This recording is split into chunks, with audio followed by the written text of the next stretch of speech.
नमस्कार, welcome to next केशर. पुन्हा एकदा नवीन ब्लॉगमध्ये सर्वांचं स्वागत आहे.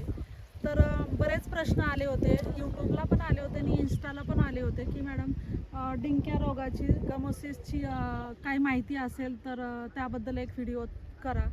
आम्ही शेतामध्ये खत व्यवस्थापन करताना आपल्या लक्षात आलं की आपल्या पण 1-2 झाडांना असा डिंक्या रोग झालेला आहे. तर तो का होतो, त्याची लक्षणं काय आहेत ते आपण पाहणार आहोत. तर डिंक्या रोगाची म्हणजेच गमोसिसची लक्षणे कोणती आहेत आणि त्याची कारणे कोणती आहेत, का उद्भवतो हा रोग आणि त्याच्यावर आपण कोणते उपाय करणार आहोत, तर ते नक्की तुम्ही शेवटपर्यंत पहा. तर लक्षणे कोणती पहा, याच्यामध्ये आपण पाहतोय या झाडामध्ये अशी साल अर्धवट निघालेली आहे झाडाची आणि या ठिकाणी त्याच्यामधून डिंक गळत आहे. या ठिकाणी पहा, हा अशा प्रकारचा डिंक आहे, हा गळत आहे. आणि काय होतंय, ही साल निघते, डिंक गळतोय आणि याच्या फांद्या काय होतात, हळूहळू टोकाकडून बुडख्यापर्यंत अशा वाढत जातात. त्याला आपण डायबॅक असं सुद्धा म्हणतो.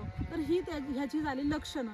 त्याच्यानंतर हे कशामुळे होतं, कारणं काय काय ती याची, तर हे कशामुळे होतं, मशागत करताना जर याला काही आपल्या हत्यारांचा अवजारांचा धक्का लागला किंवा खोडकीड झाली किंवा छाटणी वगैरे करताना मोठी जखम झाली तरी सुद्धा हा रोग होऊ शकतो. का, तर जर त्याच्यामध्ये जखम झाली, त्याच्यामध्ये बुरशी झाली तर त्या बुरशीपासून हा डिंक्या रोग उद्भवत असतो. तर आपण याच्यासाठी कोणती काळजी घ्यायची किंवा उपाय आपण काय काय करू शकतो, तर याच्यामध्ये COC कॉपर ऑक्सीक्लोराईड नावाचं पेस्ट येते, ती पेस्ट आपण लावू शकतो. त्याची फवारणी पण करू शकतो.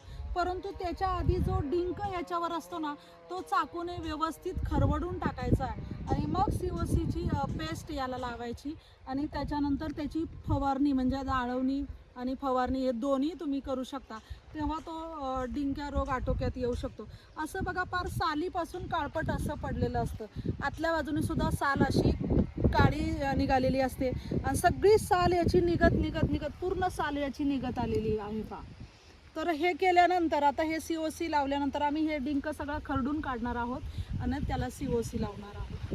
तर त्याच्यानंतर हा रोग आटोक्यात येऊ शकतो. याच्यासाठी आता हे झाडाचं काय झालेलं आहे, तर फांदी सुद्धा निघायला लागलेली आहे, निखळायला लागलेली आहे झाडापासून. तर हा तात्पुरता घरगुती उपाय आहे. जोपर्यंत आपण पेस्ट वगैरे लावत नाही तोपर्यंत आपण या फांदीला आपण चिकटपट्टीने छान पॅक करून घेणार आहोत, जेणेकरून ती फांदी झाडापासून वेगळी होणार नाही.